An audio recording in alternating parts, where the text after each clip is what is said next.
El sexenio democrático o revolucionario es un momento muy intenso de la historia de España. Pasan muchas cosas en muy poco tiempo. Se establece el sufragio universal masculino, aparecen muchos partidos políticos, también libertad de prensa, lo que da lugar a la aparición de muchos periódicos. Cuando el rey Amadeo de Saboya se va, comienza la Primera República Española.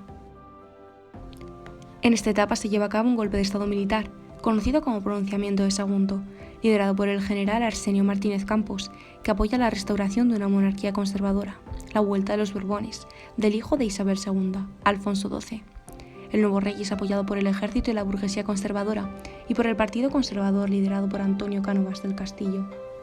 Cánovas, desde su periódico, El Diario de la Época, es el director civil del golpe de estado, y es también considerado el padre ideológico de la restauración.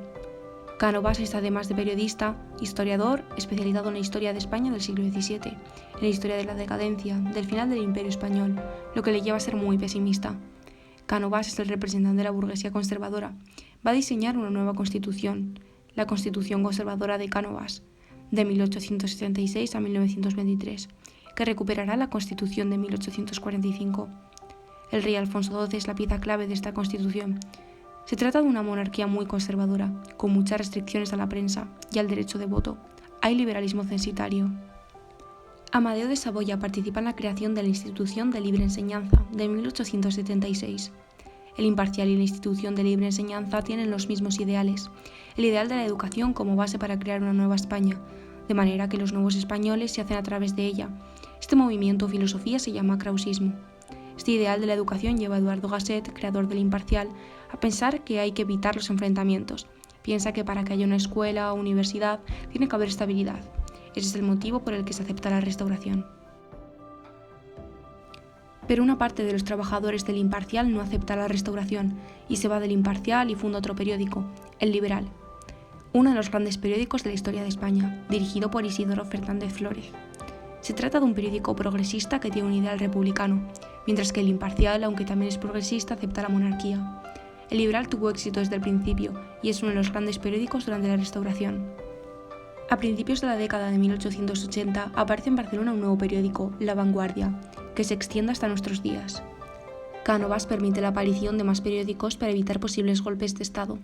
Después de los primeros 5 años, en los que hay más censura, va a llegar a un acuerdo político con el jefe del Partido Progresista, Sagasta, para acordar un nuevo sistema político, el turno pacífico, que significa que van a estar 2 años cada uno en el gobierno, para evitar la violencia política y los enfrentamientos.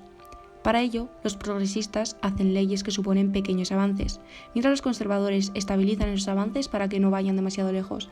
Se alternan en el poder, evitando golpes de Estado, guerras civiles, enfrentamientos, de tal manera que cuando está Sagasta en el poder hay más libertad de prensa y cuando está Cánovas hay más restricciones. El 26 de julio de 1883 se lleva a cabo una nueva ley de prensa, la Ley Sagasta. Los progresistas dicen que no tiene que haber ningún tipo de censura ni limitaciones en la libertad de prensa. Lo que más aporta la Ley Sagasta es el hecho de que por fin ya no va a haber cambios si el gobierno es conservador o progresista. Desde 1883 la ley va a regularlo todo.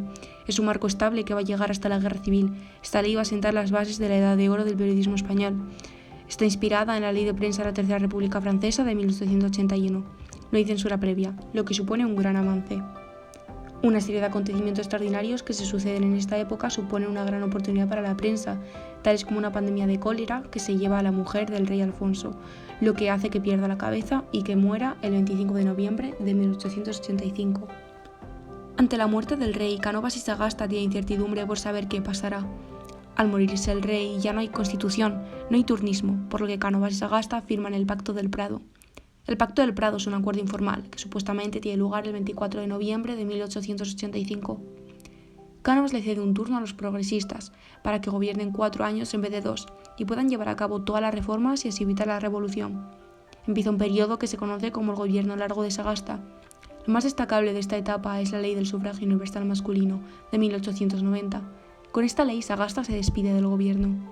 Se trata de una ley fundamental de la prensa, pero Cánovas está totalmente en contra de ella. A partir de ahí se inicia el caciquismo en las zonas rurales y pequeñas. A partir de la aprobación de esta ley, aparecen muchos partidos republicanos y periódicos anarquistas. En las grandes ciudades es más difícil la manipulación del voto. En esta década de 1890 hay una gran ampliación del mercado periodístico.